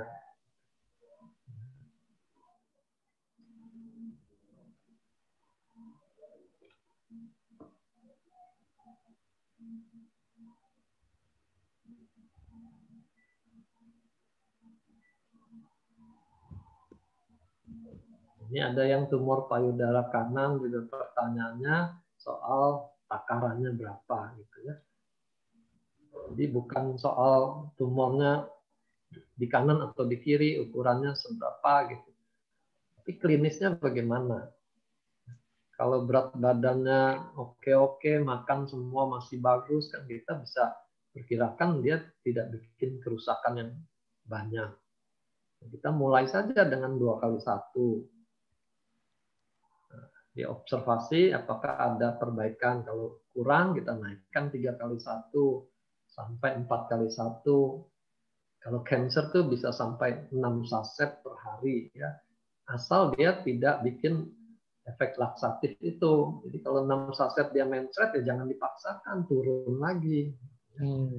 Tadi juga ada yang tanyakan berapa dosis maksimal. Kita tidak ada data maksimal itu berapa, karena kisaran untuk makanan itu praktis tuh besar dan aman. Sama seperti kita makan sepiring sama 3 piring itu tidak akan bikin kita jadi keracunan, hanya kekenyangan aja. Dan tentu dengan dosis yang makin besar, harganya makin mahal. Pertanyaannya, apakah itu sebanding? Ya. Kalau makin besar, khasiatnya juga makin besar, ya nggak apa-apa. Tapi kalau makin besar hasilnya sama, ngapain kita ambil dosis yang paling besar? Nah, itu gunanya evaluasi 3 bulan, 6 bulan, supaya kita bisa berhitung sendiri.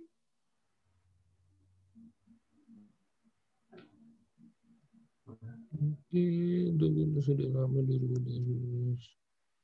Berapa takaran supaya tidak terjadi efek samping, itu individual, beda-beda. Sama seperti utsukushi, kita bilang itu bisa melancarkan buang air besar. Ada saja yang minum utsukushi malah jadi susah buang air besar. Itu individual. Itu yang dibilang kita mesti tailor made, harus disesuaikan dengan tubuhnya masing-masing. Ada yang nanya perbedaan SOP, Subah, dan UTSU. Dicari di video yang lain ya. Nih ada yang tanya tentang COVID. Dok, ada pasien COVID disertai pendarahan ambeien dalam. Apakah dibatasi subarasinya atau tetap dilanjutkan? Perdarahannya di mana? Tahu nih, ambeien dalam bagian ini kali mungkin, Bang. Ambeiennya. Ambeien. Ya, ambeien. Kalau ambeien berdarah kita masih bisa monitor. Bisa lihat darahnya tambah banyak atau tambah sedikit. Tapi kalau perdarahannya di dalam organ yang tertutup, itu kita beresiko. Kita nggak tahu dia darahnya masih mengalir atau enggak. Ambeien itu kalau dari testimoni orang-orang lain, itu lebih banyak terjadi dengan pemberian utsukushi. Ya, karena memang dia kerjanya kan lebih di usus besar. Itu dikurangi saja utsukushinya. Pengalaman kita juga utsukushi itu untuk efek detoksnya tuh lebih kencang daripada efek SOP. Makanya saya selalu sarankan SOP saja dulu. Kalau tidak ada detox lagi, baru tambahkan utsukushi dengan dosis bertahap, takaran bertahap.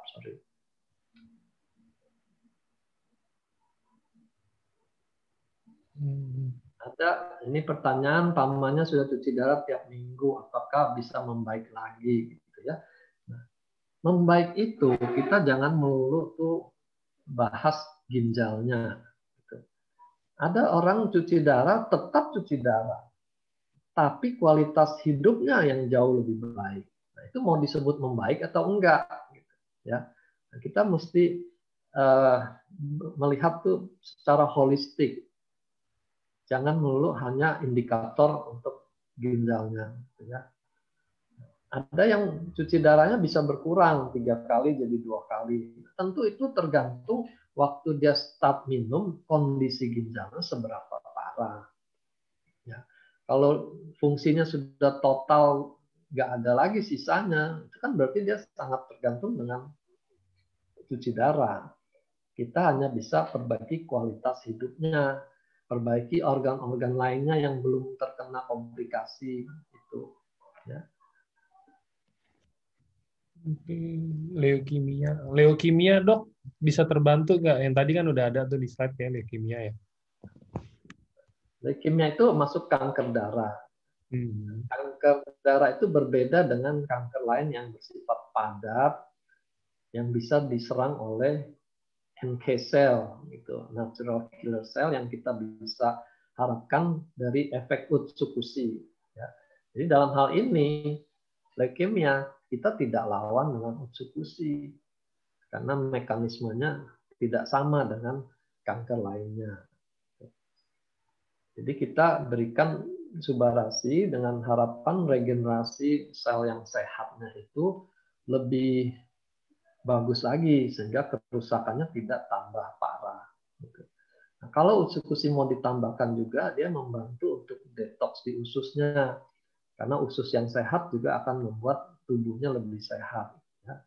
Nah, itu cara pandang secara holistik juga. Jangan melulu hanya lihat kanker, ini lawannya utsukushi, jangan begitu.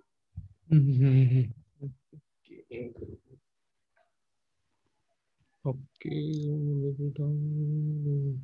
Dok, kalau yang buat diabetes, HIV, ginjal bocor, cuci darah, makronis, pencernaan, dan ada acer di lambung ataupun usus, utamanya itu utsukushi atau subarasi dulu dok, dilihat dari itu. Subarasi itu untuk semua kondisi, karena semuanya itu berurusan dengan sel dan aliran darah.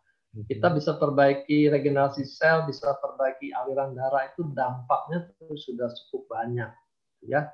Nah, utsukushi kalau mau ditambahkan untuk detox usus juga akan membantu, tapi jangan di tingkat awal, karena kalau dia bikin detox reaksinya tambah memburuk, orangnya keburu heboh, dia nggak mau lanjutkan minumnya, kan sayang. Ini kita perlu jangka panjang. Jadi dengan subarasi takarannya sudah optimal, baru tambahkan unsur besi. Ini ada pertanyaan, sesudah minum subarasi fungsi ginjalnya menurun karena kreatinin uriumnya meningkat. Ini juga sama. Kita jangan hanya mendengar laporan urium kreatinin meningkat. Kondisi ginjalnya seberapa waktu dia mulai minum. Kemarin juga ada, ternyata dia punya filtrasi rate-nya, ya, glomerulus filtration rate-nya itu hanya 7. 7 itu sudah gagal ginjal yang parah gitu.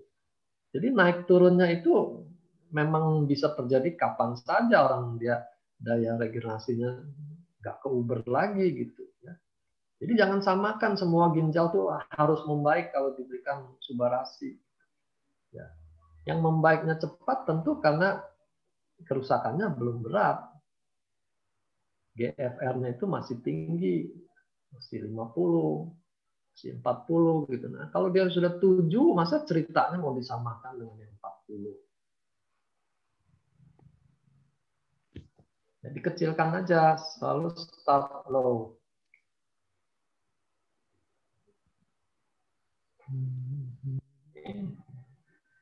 Oke, kita cari 3 pertanyaan terakhir ya, Dok ya. Oke. Polip. Ini ada psoriasis, minum kulit sudah bersih, lalu minum lagi merah-merah lagi. Ya, itu kan artinya belum tenang kondisi autoimunnya. Psoriasis itu autoimun. Ya. Jadi autoimun itu proses yang kompleks. Jangan harap dengan satu box itu langsung jadi normal. Nah, nggak perlu bikin spesialis autoimun, komunitas autoimun kalau solusinya begitu gampang. Ya, ini penyakit kompleks. Jadi dia bisa membaik, itu kita sudah syukuri, ada harapan daripada dia harus makan obat-obat menekan sistem imunnya seumur hidup. Dan bersabarlah, kalau dia kambuh lagi, dilihat takarannya apa, ketinggian bikin dia jadi flare, atau dia sudah tambahkan eksekusi bikin dia jadi lebih aktif. Ya. Jadi pada autoimun jangan diberikan eksekusi dulu, subarasi dulu biar dia netralisir masalah autoimunnya itu. Nah, harus konsumsi berapa lama? Kita selalu bilang 3 bulan, 6 bulan untuk evaluasi. Ya, kalau 6 bulan dia belum stabil, ya tentu kita akan teruskan. Yang penting dalam 3-6 bulan itu ada perbaikan enggak? Nih, ada yang bilang gini, Dok. Dok, tolong terangkan gaya hidup untuk para pemakai Utsu dan Subarasi, Dok. Jangan hanya minum Subarasi dan Utsu, tapi pantangan makan, pantangan gaya hidup, semua nggak dilakukan. Ya gitu kan, gimana mau sembuh? Tolong pencerahan, Dok. Gaya hidup ini yang singkat aja deh ya. Saya pakai 5 prinsip itu. 1, soal makan minum. Jadi sebisanya makan yang alamiah. Kalau kita banyak makanan olahan, itu kan otomatis ada pengawetnya, ada pewarnanya macam-macam, yang alamiah. Lalu olahraga. Gak ada cara lain untuk menguatkan jantung selain olahraga. Karena itu otot harus dilatih. Kemudian pola tidur. Ya, kurang tidur itu sudah pasti akan mengganggu seluruh sistem. Kita punya energi itu juga dicas waktu kita tidur. Kalau kita kurang tidurnya, energinya pas-pasan, metabolisme semua juga akan turun. Lalu yang keempat tuh rekreasi, relaksasi. Jadi kita nggak bisa kerja terus, stres terus, itu pasti merusak. Itu kan ibarat mobil dibawa ngebut terus, nggak masuk ke pit stopnya, ya rusaklah semuanya. Ya, kita perlu rekreasi, relaksasi. Yang kelima itu spiritualitas, terkait dengan aspek mental juga. Kalau dia hidup isinya dengan kekhawatiran, kemarahan, kebencian, meminum Subarasi berapa box juga tetap aja itu akan terjadi terus. Itu singkatnya, itu bisa jadi satu seminar tersendiri.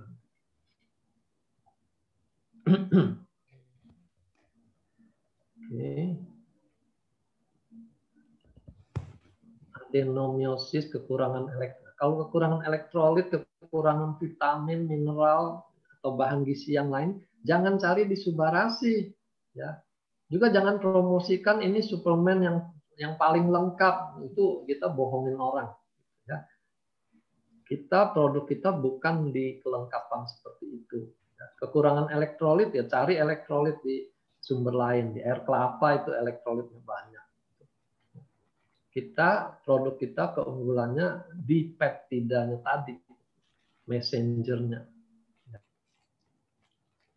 Oke, untuk penyakit adenomiosis itu juga masalah hormonal. GERD itu makin lama makin banyak. Itu juga terkait sama stres tadi. Ya, setiap stres asam lambung otomatis keluar. Otomatis itu. Setiap marah juga dia keluar lebih banyak lagi. Jadi kalau dia bawaannya stres dan marah-marah, mau minum obat lambung sekaleng juga nggak efek itu. Nanti salahin lagi, Subarasinya nggak mempan. Subarasi tidak bisa mengangkat stresnya.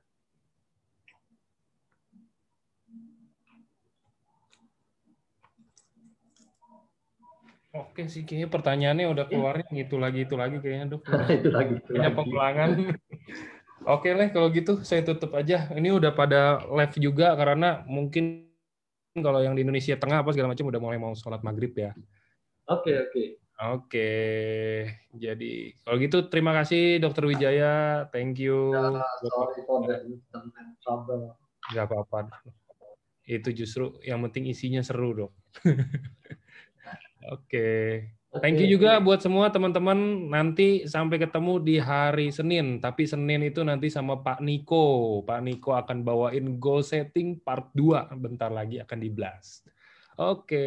Terima kasih semuanya. Terima kasih dokter. Selamat sore. Happy weekend teman-teman.